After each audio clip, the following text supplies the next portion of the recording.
رات گزرتی جا رہی تھی اور شہر کے اندر کی لڑائی بڑھتی جا رہی تھی۔ اب گلیوں میں لڑائی ہو رہی تھی۔ پلہ خالد کے دستوں کا بھاری تھا۔ رومیوں کے محفوظہ کے دستوں نے خالد کے لیے مشکل پیدا کر دی، لیکن خالد ہمت ہارنے والے نہیں تھے۔ ان کے آگے بڑھنے کی رفتار کم ہو گئی تھی۔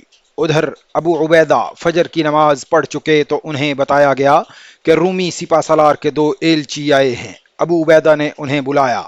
کیا تمہارے سالار کے ابھی ہوش ٹھکانے نہیں آئے؟ ابو عبیدہ نے ایلچیوں سے کہا، کہو تم کیوں آئے ہو؟ سپہ سالار توما کا پیغام لائے ہیں۔ ایک ایلچی نے کہا، جب تک ہتھیار نہیں ڈالو گے صلح کے لیے تیار نہیں ہو سکتا میں۔ ابو عبیدہ نے کہا، اے عرب کے رحم دل سالار۔ دوسرے ایلچی نے کہا، ہم لڑائی اور خون ریزی ختم کرنے آئے ہیں۔ سپہ سالار توما نے ہمیں پیغام دیا ہے کہ وہ ہتھیار ڈالنے پر رضامند ہیں۔ ہم صرف یہ چاہتے ہیں کہ ہمیں شہر سے نکل جانے دیا جائے۔ شہر میں لوٹ مار نہ ہو، کسی کو قتل نہ کیا جائے۔ ہر شہری اور فوجی اپنے ساتھ اپنا جو مال و اموال لے جا سکتا ہے لے جانے کی اجازت دی جائے۔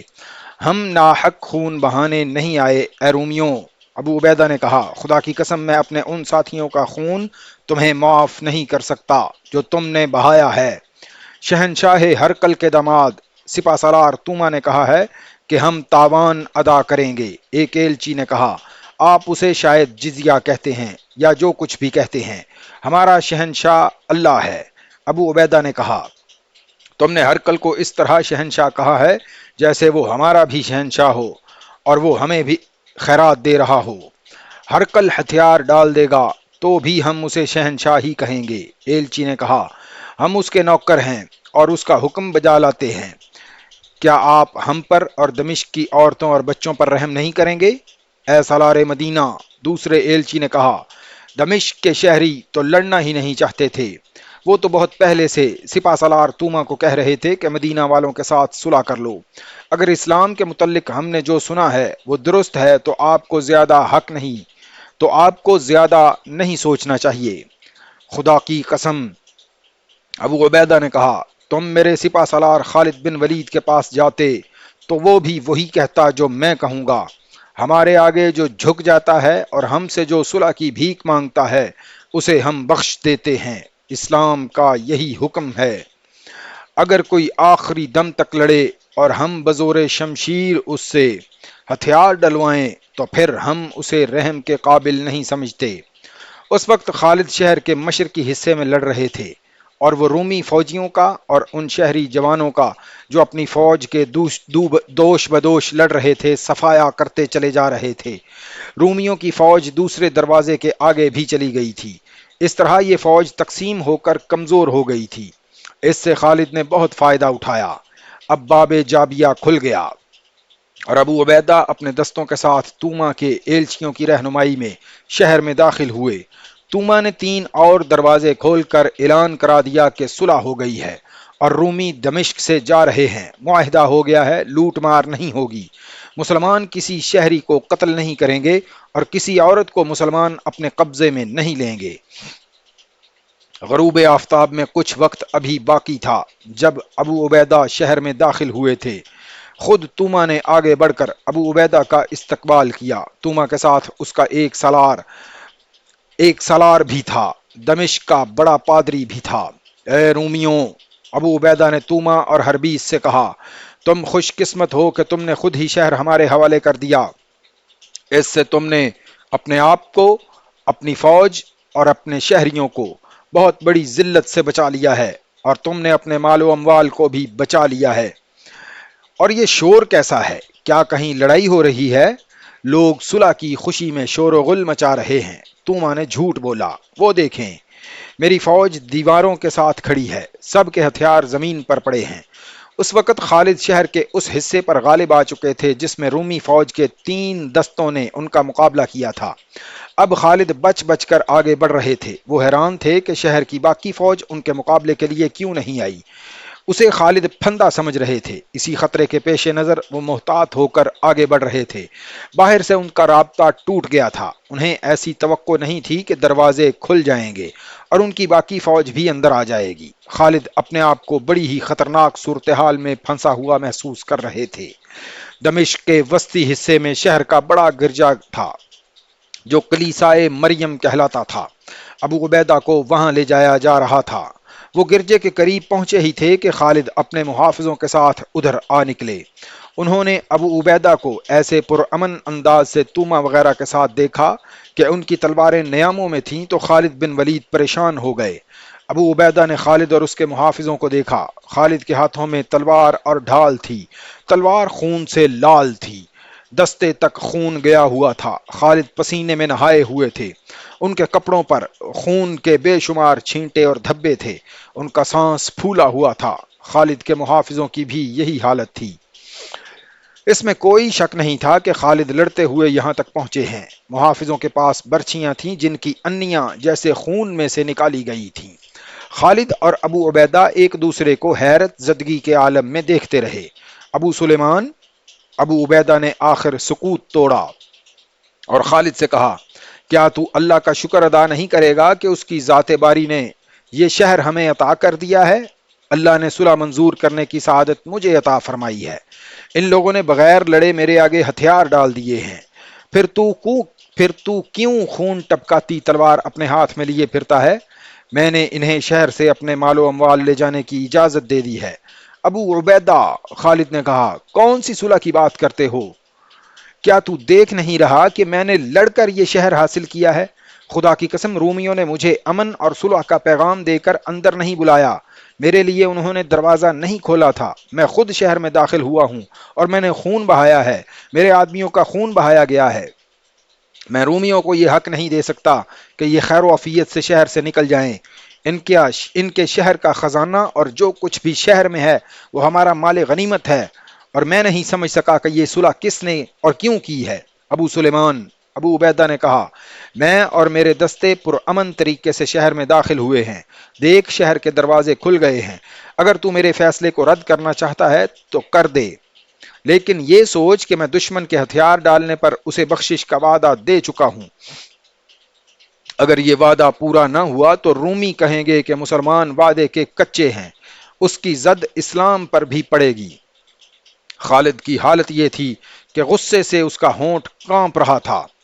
وہ برداشت نہیں کر سکتے تھے کہ سالار اعلیٰ وہ ہوں اور صلح کے معاہدے کوئی اور کرتا پھرے۔ ابو عبیدہ اپنی بات پر اس طرح اڑے ہوئے تھے کہ انہیں پرواہ ہی نہیں تھی کہ خالد خلیفہ کی طرف سے سالار اعلیٰ مقرر کیے گئے ہیں۔ توما، اس کا نائب سالار ہربیس، پادری اور مشیر وغیرہ الگ کھڑے تماشا دیکھ رہے تھے۔ انہیں اپنی چال کامیاب ہوتی نظر آ رہی تھی، بلکہ چال ضرورت سے زیادہ کامیاب ہو رہی تھی۔ وہ اس طرح کہ مسلمانوں کا سپہ سالار اور اس کا قائم مقام سالار آپس میں لڑنے پر آ گئے تھے۔ ابو عبیدہ کی جگہ کوئی اور سالار ہوتا تو خالد اسے سالاری سے معزول کر کے سپاہی بنا دیتے یا اسے واپس مدینہ بھیج دیتے، لیکن وہ ابو عبیدہ تھے جنہیں رسول اکرم صلی اللہ علیہ وسلم نے امین الامت کا خطاب دیا تھا۔ انہیں الاسرم بھی کہتے تھے کیونکہ ان کے سامنے کے دانت احد کی جنگ میں شہید ہوئے تھے۔ مشہور مؤرخ ابن قتیبہ اور واقدی نے لکھا ہے کہ رسول اللہ صلی اللہ علیہ وآلہ وسلم کو ابو عبیدہ سے خاص محبت تھی۔ یہ بھی لکھا گیا ہے کہ ابو عبیدہ بغیر دانتوں کے دانتوں والوں سے زیادہ خوبرو لگتے تھے۔ ان کا زہد و تقوی ضرب المثل تھا۔ خلیفۃ المسلمین حضرت ابو بکر ان کا بہت احترام کرتے تھے اور مجاہدین ان کے اشارے پر جانیں قربان کرنے کو تیار رہتے تھے۔ خالد کے دل میں ابو عبیدہ کا اپنا احترام تھا کہ میدان جنگ میں دونوں کی پہلی ملاقات ہوئی تو خالد گھوڑے پر سوار نہیں تھے، ابو عبیدہ گھوڑے پر سوار تھے۔ خالد چونکہ سالار اعلیٰ تھے اس لیے ابو عبیدہ نے اتر کر خالد سے ملنا چاہا، لیکن خالد نے انہیں روک دیا اور کہا، میرے دل میں اپنے احترام کو قائم رکھیں۔ وہ ابو عبیدہ اب خالد سے پوچھے بغیر دشمن کے متعلق بڑا اہم فیصلہ کر بیٹھے تھے، اسے بدلنے پر آمادہ نہیں ہو رہے تھے۔ ابو عبیدہ عشرہ مبشرہ میں سے بھی تھے۔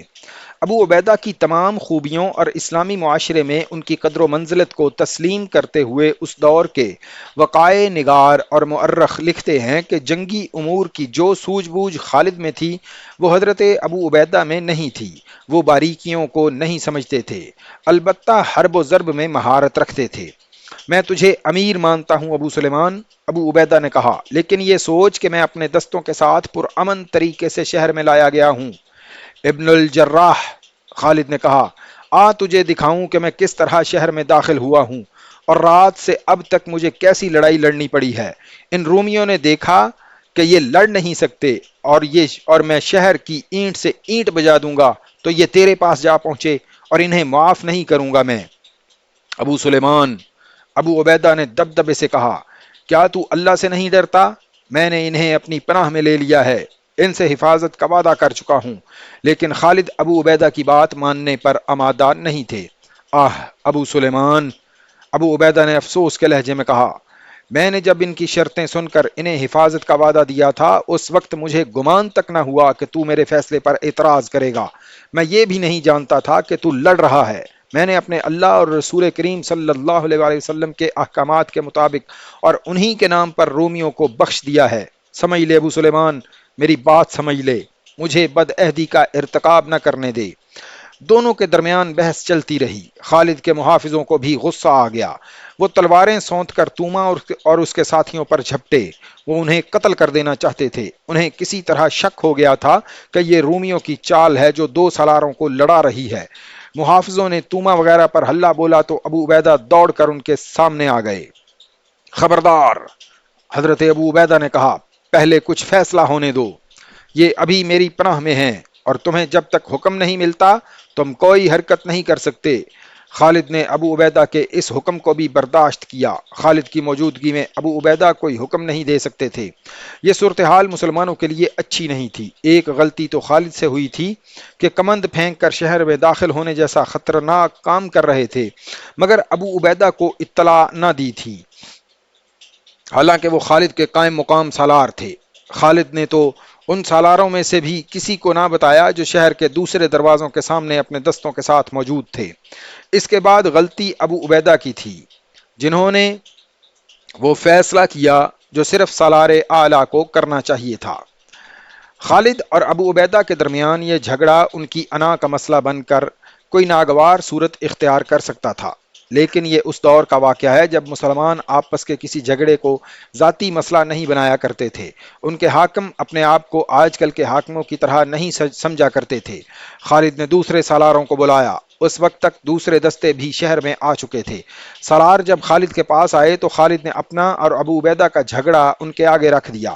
ابن ولید، سالاروں نے آپس میں بحث و مباحثہ کر کے خالد سے کہا، ابو عبیدہ کو ایسا نہیں کرنا چاہیے تھا، لیکن وہ جو فیصلہ کر چکے ہیں ہمیں اس پر عمل کرنا چاہیے، ورنہ یہ خبر دور دور تک پھیل جائے گی کہ مسلمان دھوکے باز ہیں، صلح اور عام معافی کا وعدہ کرتے ہیں، پھر لوٹ مار اور قتل عام کرتے ہیں۔ ابن ولید، سالار شرجیل بن حسنہ نے کہا، ہم نے پہلے دیکھا ہے کہ بعض شہر ہمیں مزاحمت کے بغیر مل گئے تھے۔ اس کی وجہ یہ تھی کہ ان شہروں میں ہماری وہاں آمد سے آگے آگے یہ خبر مشہور ہو گئی تھی کہ مسلمانوں کی شرطیں سخت نہیں ہوتی اور اپنی شرطوں پر وہ قائم رہتے ہیں اور رحم دلی سے ہر کسی سے پیش آتے ہیں۔ ابن ولید، ہمیں اس روایت کو برقرار رکھنا چاہیے، ورنہ پھر کوئی شہر ہمیں آسانی سے نہیں ملے گا۔ خدا کی قسم، خالد نے غصے کو دباتے ہوئے کہا، تم سب نے مجھے مجبور کر دیا ہے۔ رومی سالار توما اور ہربیس دور کھڑے اپنی قسمت کے فیصلے کا انتظار کر رہے تھے۔ خالد نے ان کی طرف دیکھا تو غصہ پھر تیز ہو گیا۔ میں تم سب کا فیصلہ قبول کرتا ہوں، خالد نے کہا، لیکن ان دونوں رومی سالاروں کو نہیں چھوڑوں گا۔ میں انہیں زندہ رہنے کا حق نہیں دے سکتا۔ تجھ پر اللہ کی رحمت ہو ولید کے بیٹے، ابو عبیدہ نے کہا، انہی دونوں کے ساتھ تو میرا معاہدہ ہوا ہے اور انہی کو میں نے حفاظت کی ضمانت دی ہے۔ میرے فیصلے کو تو نے قبول کر ہی لیا ہے تو ان دونوں کو بھی جانے دے۔ تیرے عہد نے انہیں میرے ہاتھ سے بچا لیا ہے، خالد نے غضبناک آواز میں کہا، لیکن یہ دونوں اللہ کی لعنت سے نہیں بچ سکیں گے۔ ایک اور مؤرخ بلازی نے لکھا ہے کہ توما اور ہربیس کے پاس ایک آدمی کھڑا تھا جو عربی زبان سمجھتا اور بولتا تھا، اور مسلمان سالاروں کی باتیں سن کر توما اور ہربیس کو رومی زبان میں سناتا جا رہا تھا۔ آخر انہیں عام معافی کے فیصلے سے آگاہ کیا گیا۔ آپ سب نے ہم پر احسان کیا ہے۔ توما نے خالد اور ابو عبیدہ کا شکریہ ادا کیا اور کہا، ہمیں اجازت دی جائے کہ اپنی منزل تک ہم اپنی پسند کے راستے سے جا سکیں۔ ابو عبیدہ نے خالد کی طرف دیکھا کہ وہ جواب دیں گے، لیکن خالد نے منہ پھیر لیا۔ تمہیں اجازت ہے۔ ابو عبیدہ نے توما کو جواب دیا، جس راستے پر چاہو جا سکتے ہو، لیکن یہ بھی سن لو، تم جہاں رکو گے یا جہاں قیام کرو گے، اگر ہم نے اس پر قبضہ کر لیا تو ہم سے اپنی حفاظت کی توقع نہ رکھنا۔ تمہارے ساتھ جو معاہدہ کیا جا رہا ہے یہ صرف اس مقام تک ہے جہاں تم جا رہے ہو، یہ دوستی کا معاہدہ نہیں ہے۔